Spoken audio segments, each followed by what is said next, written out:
MDH की हल्दी मिर्ची धनिया करे कमाल। ये रंग दे, ये खुशबू दे, ये तीखा, ये कम पड़े। क्या निराला MDH मसाला। नमस्कार, मैं हूं आपके साथ विवेक और आप देखना शुरू कर चुके हैं ये भारत की बात है। देश का नंबर 1 शो है, इसलिए बराबर कहता हूं कुर्सी की पेटियां जरूर बांध लीजिए। और चलिए शुरुआत करने जा रहे हैं आज की सबसे बड़ी खबर से। और सबसे बड़ी खबर है उत्तर प्रदेश से, जहां बवालियों पर बाबा का निर्देश भारी पड़ रहा है, क्योंकि दंगाइयों का हो गया है एनकाउंटर। अब वो जो तस्वीरें हम आपको दिखाने जा रहे हैं, जरा देखिएगा गंभीरता से। योगी नवरात्र में पूजा कर रहे हैं, शक्ति की आराधना कर रहे हैं, मां भगवती के सामने हैं और कन्या पूजन का दौर चल रहा है। योगी आदित्यनाथ की ये तस्वीरें हम आपको दिखा रहे हैं।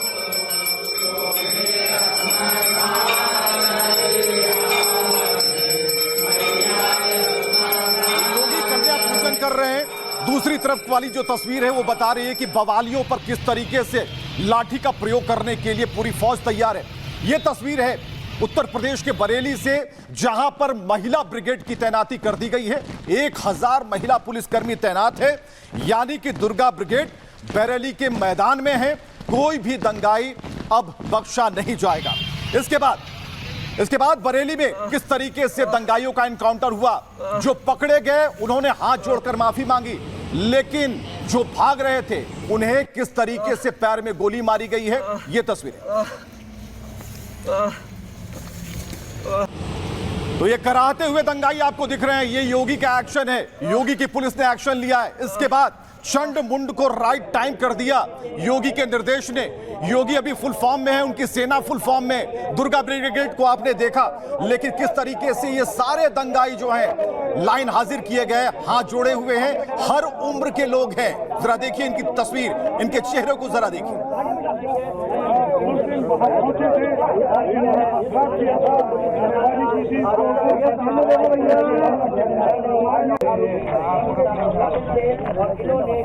तो चंडमुंड को राइट टाइम कर दिया योगी के निर्देश ने, लेकिन कुछ मौलाना इस देश में हैं जो अभी भी जहरीले बोल बोल रहे हैं। लेकिन इनके जहरीले बोल अब ज्यादा दिनों तक चलने वाले नहीं, क्योंकि ये भी पॉइंट आउट किए जा रहे हैं कि आखिर किसके कहने पर, किसके रिमोट से ये संचालित हो रहे हैं। जरा एक रिपोर्ट देखिए।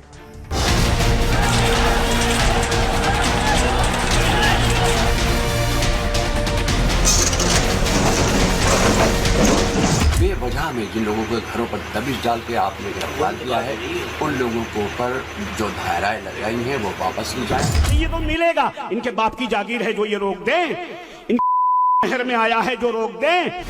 चंडमुंड के खिलाफ योगी की दुर्गा फोर्स अब एक्शन में है और नतीजा दंगाइयों के ताबड़तोड़ एनकाउंटर, यानी जो लाठी से बचे उनका बुलेट से ऐसा स्वागत हुआ कि दादागिरी भूल गए।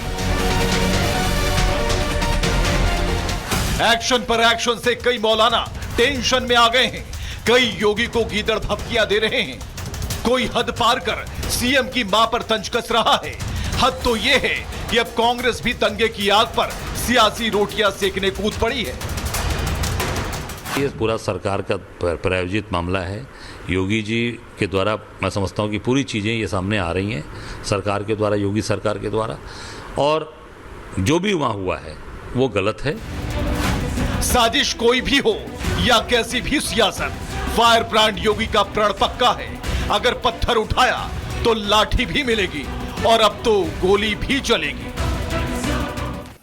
तो दंगा करने वाली स्क्रिप्ट तो खूब लिखी गई थी, लेकिन उसे उत्तर प्रदेश की पुलिस ने डिकोड कर दिया और बता दिया कि कुछ भी संभव है। आइए आपको बताते हैं कैसे डिकोड हुआ।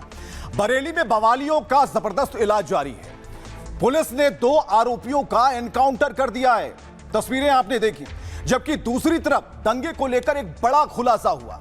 पुलिस के मुताबिक 1 हफ्ते पहले बवाल की साजिश रची गई।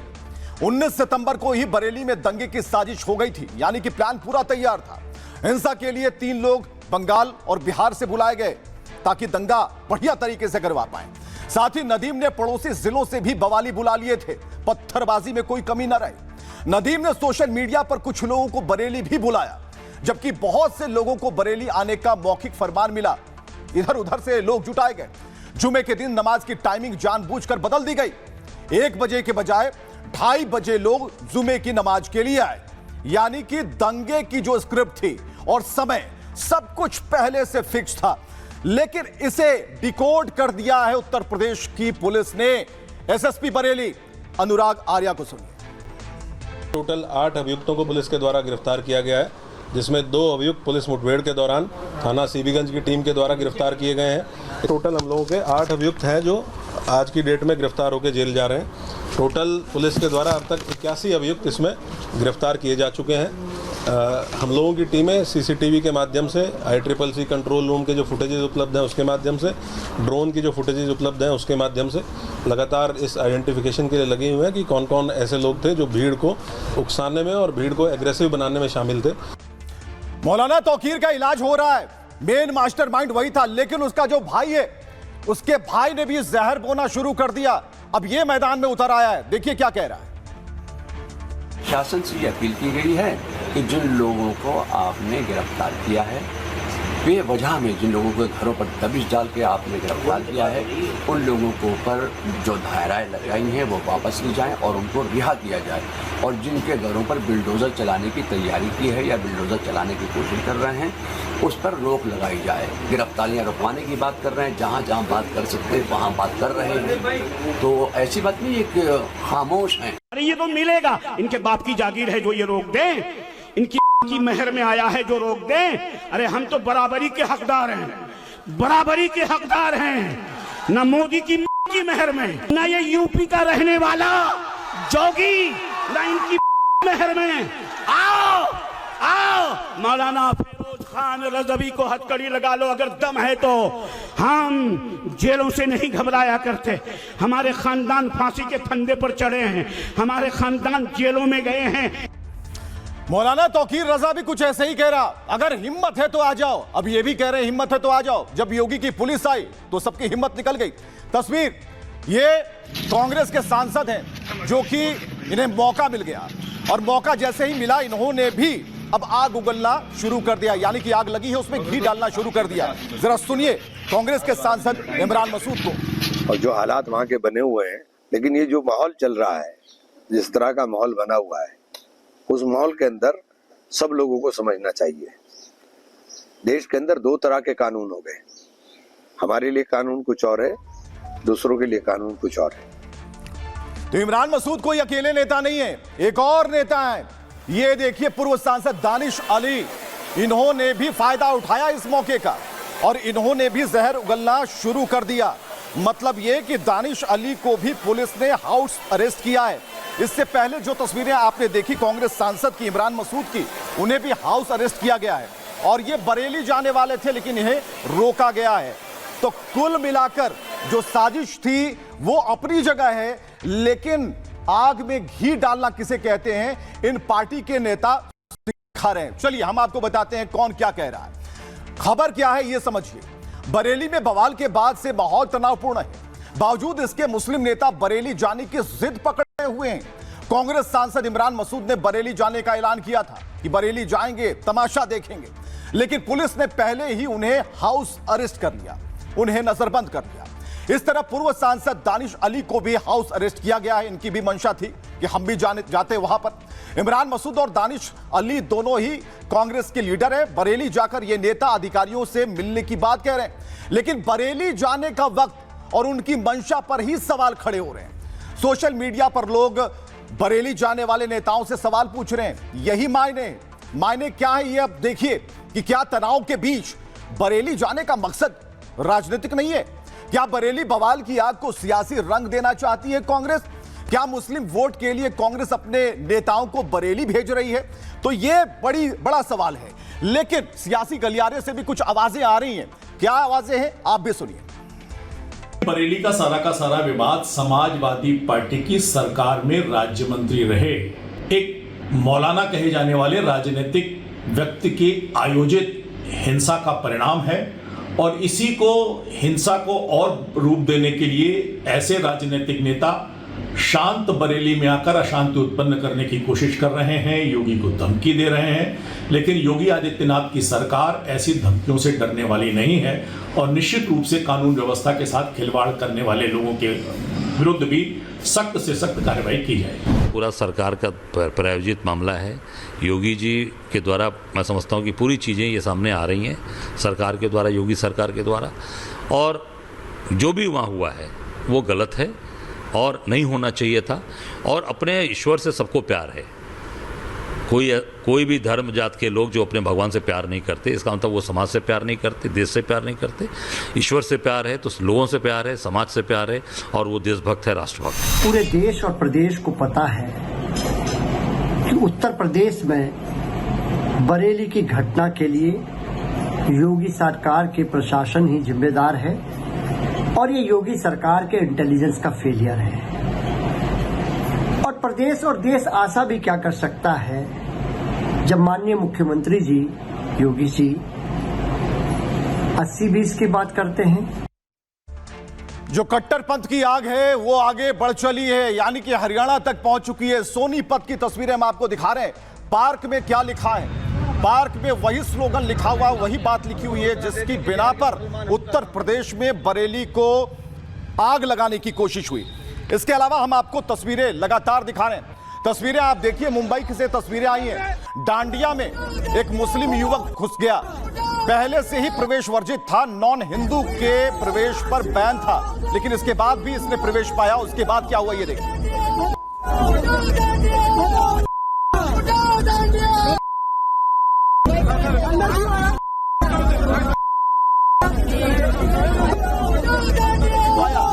लेकिन पुलिस पर आरोप जो है हिंदू संगठन के लोग लगा रहे हैं। वो कह रहे हैं कि उल्टे पुलिस ने उन्हें ही धमकाने की कोशिश की।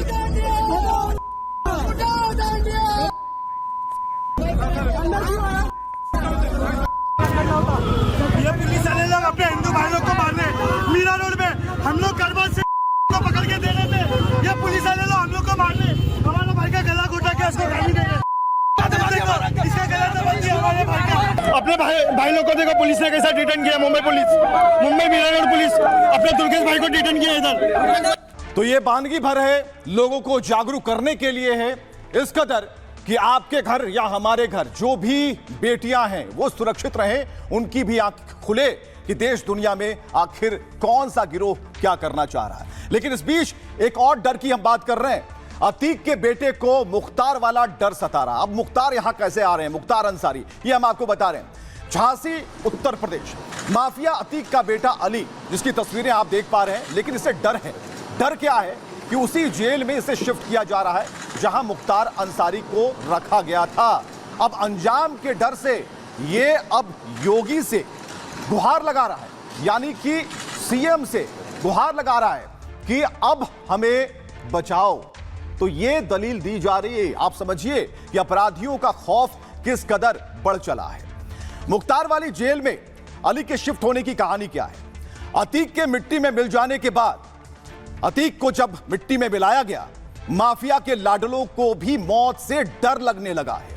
अतीक का बेटा अब बचाओ बचाओ चिल्ला रहा है। वो कह रहा है कि मुझे बचा लो। अली मुख्यमंत्री योगी आदित्यनाथ से रहम की गुहार लगा रहा है। अली के डर की वजह है अचानक से उसकी जेल का बदला जाना, यानी शिफ्ट होना। नैनी जेल में बंद अली को झांसी जेल में शिफ्ट किया गया। अब देखिए क्या होता है। झांसी वही जेल है जहां कभी मुख्तार अंसारी बंद था, और इसी झांसी जेल से माफिया मुख्तार की लाश निकली थी, यानी ये डर है।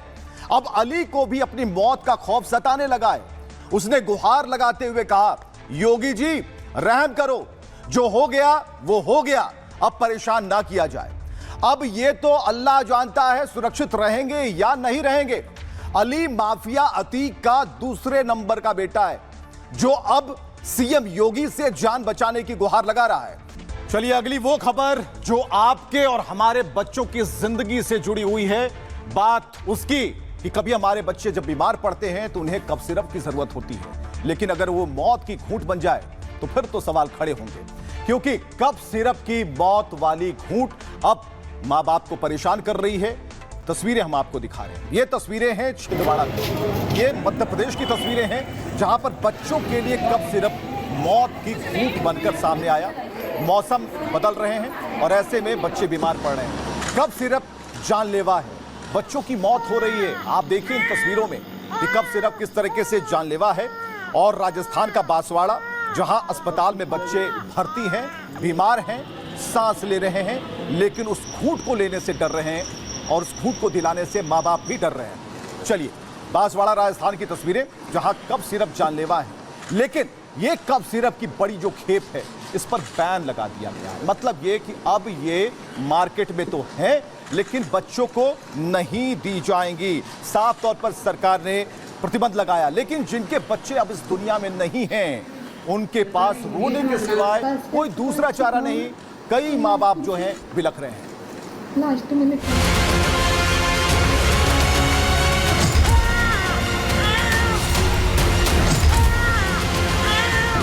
मध्य प्रदेश से लेकर राजस्थान तक बच्चों की मौत के बाद हाहाकार मचा है। नौनिहालों की जान पर कफ सिरप काल बनकर मंडरा रहा है। दवा ठीक करने के बजाय जान ले रही है। खांसी की दवा से बच्चों की किडनी फेल हो रही है। हालांकि रोते बिलखते माता पिता मौत का कारण पूछ रहे हैं, तो जवाब जांच का आश्वासन के तौर पर दिया जा रहा है। बस हल्का बुखार आया था और सर में दर्द था और पेट में दर्द था, हल्का ही था, ज़्यादा फीवर भी नहीं था उसको। हमने डॉक्टर के पास लेके गए, वो ठीक हो गया। दूसरे दिन यानी कि उसको फिर उल्टी चालू हुई। जब वहाँ लेके गए तो पता चला कि वो पेशाब भी नहीं कर रहे हैं। बच्चों की मौत ने स्वास्थ्य महकमे की नींद उड़ा दी है। मौत की मेडिसिन पर रिसर्च जारी है, लेकिन सवाल है कि बीमारी को घूंट बनकर ठीक करने वाला सिरप जान का दुश्मन कैसे हो गया। तो कफ सिरप की एक एक घूंट, एक एक कतरा अब मौत का फरमान सुना रहा है, लेकिन सवाल है कि इसके पीछे कौन तांडव कर रहा है, उसे भी जरा समझते हैं। मध्य प्रदेश और राजस्थान में कफ सिरप पीने से बच्चों की मौत हो रही है। हालांकि अभी तक जांच रिपोर्ट में कफ सिरप से मौत की पुष्टि नहीं हुई। कफ सिरप पीने से मध्य प्रदेश में 6 और राजस्थान में 1 बच्चे की मौत हो गई। मध्य प्रदेश के छिंदवाड़ा और राजस्थान के भरतपुर में बच्चे की मौत हुई है। छिंदवाड़ा में कफ सिरप से किडनी फेल होने की बातें सामने आ रही हैं। सिरप में जो केमिकल्स हैं उनके होने की बात हो रही है, यानी कि ये केमिकल्स मौजूद अगर हैं तो फिर खतरा है। एहतियात के तौर पर 2 कफ सिरप पर सरकार ने बैन लगा दिया है। राष्ट्रीय रोग नियंत्रण केंद्र और राज्य ड्रग कंट्रोल एजेंसियां जांच में जुट गई हैं। जिस सिरप से बच्चों की तबीयत बिगड़ी है, उसकी सप्लाई जून में शुरू हुई थी। और डॉक्टर से कैसे सलाह लें, क्या है बचाव, इसे भी समझिए। डॉक्टर से सलाह लिए बगैर कोई भी दवा बच्चों को ना दें। खांसी सर्दी होने पर तुरंत डॉक्टर से सलाह लें। बच्चों में यूरिन की अगर समस्या होती है, बिल्कुल डॉक्टरों को दिखाएं, खुद डॉक्टर ना बने। बच्चों के बीमार होने पर घबराएं नहीं, धैर्य से काम लें। साफ सफाई का विशेष ख्याल रखें। साफ पानी ही आपके बच्चों को मिलना चाहिए, वो जान बचा सकते हैं। चलिए, डॉक्टर्स क्या कह रहे हैं जरा सुनना होगा, क्योंकि राजस्थान और मध्य प्रदेश के छिंदवाड़ा के डॉक्टर्स भी इस मामले को लेकर संजीदा हैं। हाँ बिल्कुल, ये 2 कफ सिरप जो आप बता रहे हैं मैन्युफैक्चरिंग कंपनी के है, उसको हम लोग यहाँ चेक करवा के उसको भी बैन कर दे रहे हैं। सरकारी स्तर तो आते ही नहीं है सर, यहाँ तो हम लोग सप्लाई नहीं है। हमारी सरकारी में केवल USFDA सप्लाई होती है, वो हर प्रकार से मानक से होती है, सुरक्षित रहती है। बिल्कुल उनको इसको सेल नहीं करने का, और डॉक्टर से बोले उसको नहीं लिखेंगे। 2 प्रोडक्ट जो कंपनी के आपने नाम बताया उनके। सिरप डेक्स्ट्रोमेथोर्फन जो केसन फार्मा द्वारा निर्मित है, उसके कुछ बच्चों में प्रतिकूल प्रभाव देखने को मिले। तुरंत प्रभाव से MD सर द्वारा एवं OSD सर द्वारा सिरप डेक्स्ट्रोमेथोर्फन के सभी जो बैचेस थे, केवल पर्टिकुलर वही बैच नहीं जिससे तकलीफ आई थी बच्चों को, सभी बैचों को विथहेल्ड कर दिया गया है। तो चलिए अगली खबर की तरफ बढ़ते हैं, और यह खबर खुश करने वाली है, क्योंकि नरेंद्र मोदी और RSS, खासकर राष्ट्रीय स्वयंसेवक संघ के जो लोग हैं, आज बहुत उत्साहित हैं, क्योंकि आज एक बड़ा जो गिफ्ट है वो भी मिला है। मोदी का नवरात्रि गिफ्ट क्या है ये हम आपको बताते हैं। वो ऐसा वैसा गिफ्ट नहीं है, बल्कि आप देखेंगे मोदी बिहार को लेकर काफी संजीदा हैं। बिहार में छात्रों के भविष्य के साथ कोई खिलवाड़ ना हो, इस बात को लेकर नरेंद्र मोदी संजीदा हैं। इसलिए उन्होंने एक बड़ा तोहफा देने की बात कही है। और तोहफा क्या है? वो है केंद्रीय विद्यालय। और केंद्रीय विद्यालय उच्च कोटि का संस्थान है, जहां छात्र शिक्षा लेते हैं। और उसका जो मामला है, जो पूरी तरीके से उन्होंने प्लानिंग तैयार की है, वो कहीं ना कहीं बता रहा है कि प्रधानमंत्री नरेंद्र मोदी चाहते हैं कि बिहार शिक्षा के मामले में अव्वल आए अव्वल रहे, छात्रों को किसी भी तरह की कोई परेशानी ना हो। इसलिए जब कैबिनेट की मीटिंग हुई, उस कैबिनेट की मीटिंग में बिहार को सबसे बड़ा तोहफा दे दिया गया। और यह तोहफा बहुत बड़ा था, क्योंकि एक दो केंद्रीय विद्यालय की बात नहीं थी। आप जहां पढ़ना चाहे वहां पढ़ सकते हैं। तो अब हम आपको बताते हैं कि आखिर कैबिनेट ने जो मंजूरी दी, जो बिहार के लिए खुशखबरी है इस नवरात्र के महीने में, वो क्या है। केंद्र सरकार ने बिहार को बड़ी सौगात दी है और 19 केंद्रीय विद्यालयों को मंजूरी दे दी सरकार ने। कैबिनेट की बैठक में केंद्रीय विद्यालय पर मुहर लगी। बैठक में 57 केंद्रीय विद्यालय खोलने का फैसला हुआ। इनमें से 1/3 यानी कि 19 केंद्रीय विद्यालय खोले जाएंगे बिहार में। केंद्रीय मंत्री अश्विनी वैष्णव ने इस बात की जानकारी दी है। पटना, भागलपुर, मुजफ्फरपुर, सीतामढ़ी, इसके अलावा दरभंगा, मधुबनी, कटिहार, अरवल, भोजपुर, मुंगेर, नालंदा, गया के अलावा भभुआ, शेखपुरा, मधेपुरा में एक बड़ा तोहफा उन्होंने दिया है। तो कैबिनेट की मीटिंग हुई, बैठक हुई और यह बिल्कुल जायज चिंता थी कि बिहार को शिक्षा के क्षेत्र में कैसे आगे बढ़ाया जाना है। अश्विनी वैष्णव ने क्या कहा है, देखिए। 5,863 करोड़ के इन्वेस्टमेंट से देश भर में नए केंद्रीय विद्यालय खोले जाएंगे। जैसा आप जानते हैं कि केंद्रीय विद्यालय एक बहुत ही अफोर्डेबल लेकिन हाई क्वालिटी एजुकेशन के लिए फेमस है। अब तक करीब देश में 1288 केंद्रीय विद्यालय चल रही हैं। 14 लाख स्टूडेंट्स हैं देश भर में। इसको और आगे बढ़ाने के लिए 57 न्यू केंद्रीय विद्यालय खोले जाएंगे। जिन जिलों में एक भी केंद्रीय विद्यालय नहीं है उनमें 20 जोड़े गए हैं। 14 केंद्रीय विद्यालय ऐसे जो एस्पिरेशनल डिस्ट्रिक्ट में आकांक्षी जिलों में है और 4,600 एडिशनल टीचर पोस्ट इससे क्रिएट होगी, जो कि बहुत बेनिफिट एम्प्लॉयमेंट में भी आएगा। 5,863 करोड़ रुपए का इन्वेस्टमेंट आएगा इसमें। हमला शुरू होता है यूट्यूबर्स की तरफ से और हमले में कई बातें लिखी जाती है, नेहा सिंह राठौर कूद जाती हैं और नेहा सिंह राठौर इसे अपने चश्मे से देखने की कोशिश करती हैं। जरा हम आपको बता रहे हैं कि आखिर नेहा सिंह राठौर ने पवन सिंह को लेकर, पवन सिंह की बीजेपी में एंट्री को लेकर क्या कुछ कहा है। बिहार चुनाव में अब स्टार वार शुरू हो गया। मंगलवार को अभिनेता पवन सिंह बीजेपी में आ गए। बीजेपी में आने के बाद पवन सिंह ने एक पोस्ट लिखा जिसमें उन्होंने शाह नड्डा से मुलाकात की फोटो को शेयर किया। उन्होंने अपने पोस्ट में जातिवादी सियासत पर हमला बोला। लिखा, मेरे फोटो देखकर कई लोगों को सांप लौट रहा होगा। जातिवादी राजनीति को पोषकों को यह अच्छा नहीं लग रहा होगा। और पवन सिंह के इसी पोस्ट के बाद नेहा राठौर ने एक पोस्ट किया जिसमें नेहा राठौर ने एक्ट्रेस अंजलि की तस्वीर शेयर की, जिसमें पवन सिंह अंजलि की कमर छूते नजर आ रहे हैं। नेहा ने कैप्शन लिखा, बीजेपी की सदस्यता यूं ही नहीं मिलती, अपनी योग्यता साबित करनी पड़ती है। और इस तंज के जरिए नेहा ने बीजेपी को टारगेट किया है। नेहा सिंह राठौर पहले भी बीजेपी को टारगेट करती रही हैं। हालांकि एक्ट्रेस अंजलि मामले में पवन सिंह ने सफाई दे दी थी। पवन ने लिखा था, अंजलि जी, मेरा कोई गलत इरादा नहीं था। अगर मेरे व्यवहार से आपको तकलीफ हुई तो हां, मैं माफी मांगता हूं। तो इसके बाद जो सियासी लोग हैं वो एक्टिव हो जाते हैं, क्योंकि अब तो बयान देना है, तो बयान देने का सिलसिला शुरू हो जाता है। क्या बयान दिए जा रहे हैं, सुनिए। तो पहले तो ये देखना होगा कि ये जो SIR का पब्लिकेशन होता है उसमें कहाँ तक वो सही है, कहाँ तक वो जो शिकायतें थी उसको दूर किया गया है, और नहीं तो मामला आगे भी बढ़ सकता है। 6% ही कटे हैं और ये जो घुसपैठिए की बात लोग कर रहे थे तो उसमें तो सिटीजनशिप का कोई ये आया नहीं। सुप्रीम कोर्ट इस केस को देख रहा है और जो भी गड़बड़ियां होंगी हम लोग वेट करेंगे 5 तारीख को क्या डायरेक्शन आता है।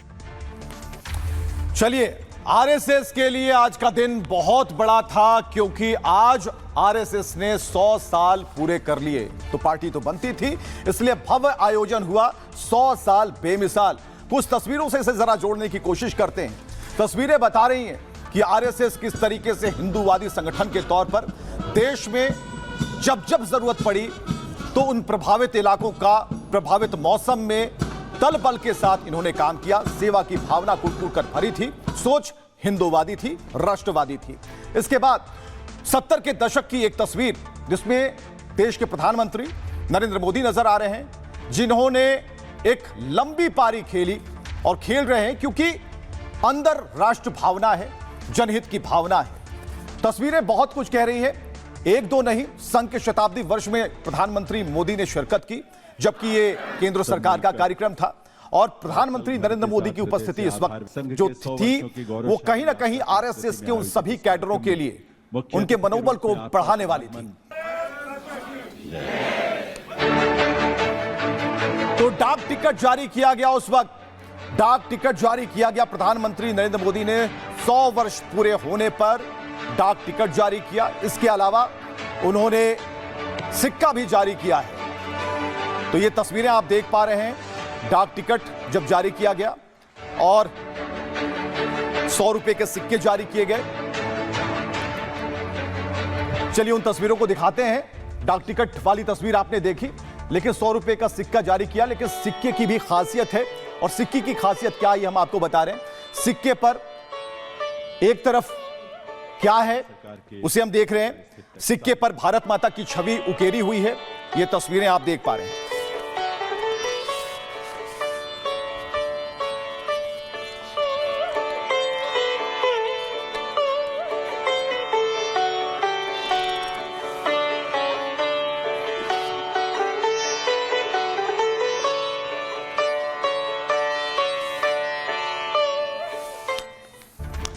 तो आज का दिन बहुत बड़ा था क्योंकि तस्वीरें बताती हैं कि देश के पूर्व प्रधानमंत्री अटल बिहारी वाजपेयी हो या फिर अभी के प्रधानमंत्री नरेंद्र मोदी हो, रामनाथ कोविंद जो कि पूर्व राष्ट्रपति हो या फिर उपराष्ट्रपति हो, सभी संघ की विचारधारा से निकले और बड़े पदों पर आसीन हो गए। हम आपको बता रहे हैं कि आरएसएस ने आज अपने 100 साल पूरे कर लिए, पूरे 100 साल। इस मौके पर विशेष डाक टिकट का जारी किया गया। इस मौके पर प्रधानमंत्री नरेंद्र मोदी ने विशेष डाक टिकट जारी किया।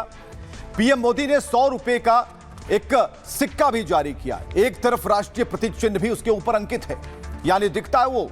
दूसरी तरफ भारत माता की छवि को भी अंकित किया गया है। यानी सिक्के के दो पहलू, लेकिन दोनों ही पहलू राष्ट्र सर्वोपरि से जुड़े हुए। स्वतंत्र भारत के इतिहास में पहली बार भारत माता की छवि दिखाई गई और इस पर स्वयं सेवकों को भक्ति और समर्पण भाव से नतमस्तक दिखाया गया। सिक्के पर भारत माता की छवि और संघ का बोध वाक्य लिखा हुआ है। राष्ट्रीय स्वयंसेवक संघ की स्थापना राष्ट्रभक्ति के मकसद से हुई थी।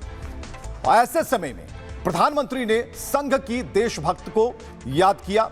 शताब्दी वर्ष के मौके पर मोदी ने साल 1963 को याद किया, जब वे एक स्वयंसेवक के तौर पर परेड में शामिल हुए थे।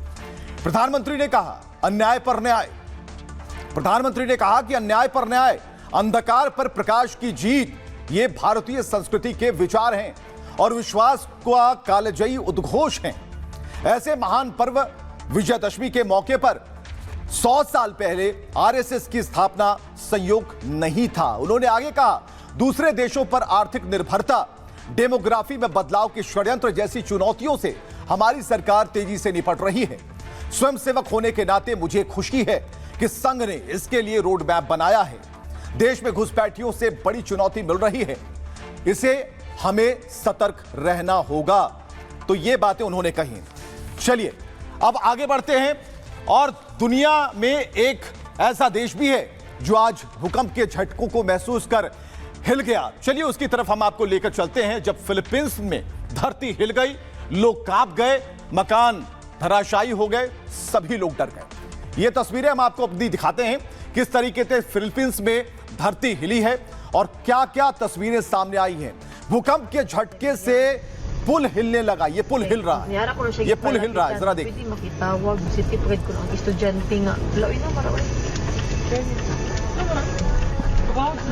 तो जो लोग सफर कर रहे थे इस पुल पर वो कांपने लगे। देखिए कितनी तेजी से भूकंप का झटका आया, पुल हिलने लगा, लोग डगमगाने लगे। होटलों में अफरा तफरी मच गई। होटलों में जो लोग थे वहां भी अफरा तफरी मच गई। आप देख पा रहे हैं चारों तरफ लोग दौड़ने भागने लगे।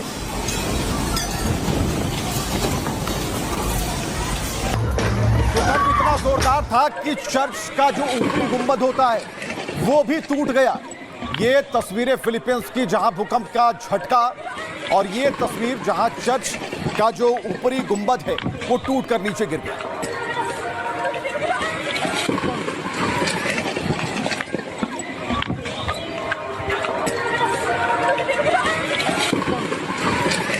भूकंप ने सब कुछ हिला कर रख दिया। बिजली के खंभे सामने जो आया सब कुछ हिलने लगा। तितर बितर की स्थिति हो गई। लोग डर के मारे इधर उधर भागने लगे और बिजली के खंभे हिलने लगे।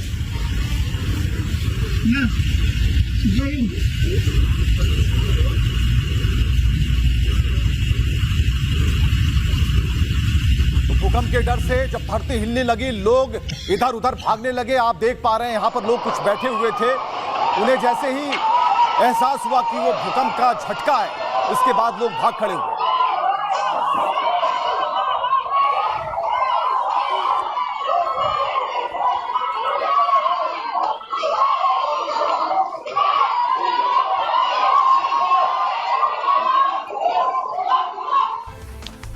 तो फिलीपींस में धरती हिली, लेकिन आपको बताने वाले हैं कि आखिर रिक्टर स्केल पर इसकी तीव्रता कितनी थी। फिलीपींस में आए तेज भूकंप ने भारी तबाही मचाई है। सेबू शहर के तटों पर 6.9 तीव्रता का भूकंप आया। भूकंप से 60 लोगों की मौत हो गई, कई लोग घायल हो गए। अस्पताल में इलाज के लिए जगह मिलनी मुश्किल हो गई। तस्वीरें आप देख पा रहे हैं। भूकंप की वजह से कई बड़ी इमारतें धराशायी हो गई और इससे पहले भी फिलीपींस में 2 बड़े भूकंप आ चुके हैं, जिनमें सैकड़ों लोगों की जानें जा चुकी है। तो चलिए अब देखते हैं आज का सूत्र। शारदीय नवरात्रि के 9वीं तिथि मां सिद्धिदात्री को समर्पित है। मां अपने बच्चों को आध्यात्मिक और भौतिक सिद्धियां प्रदान करती है। मां की पूजा से जीवन में सकारात्मक ऊर्जा, समृद्धि और शांति का संचार होता है। महानवमी में कन्या पूजन का विशेष महत्व है। कन्याएं माता दुर्गा के 9 स्वरूपों का प्रतीक मानी जाती हैं, इसलिए उनके पांव धोए जाते हैं, उनकी पूजा की जाती है। तो आज के लिए भारत की बात में बस इतना ही। आप जहां रहें खुशहाल रहें, मस्त रहें, अपनों के साथ रहें और राष्ट्रहित की भावना को सबसे ऊपर रखें। जय हिंद। अब आया असली स्वाद। अब आया स्वाद। जब स्वाद के पड़े हो लाले तो MDH का चंकी चाट मसाला डालें। MDH का चंकी चाट मसाला। MDH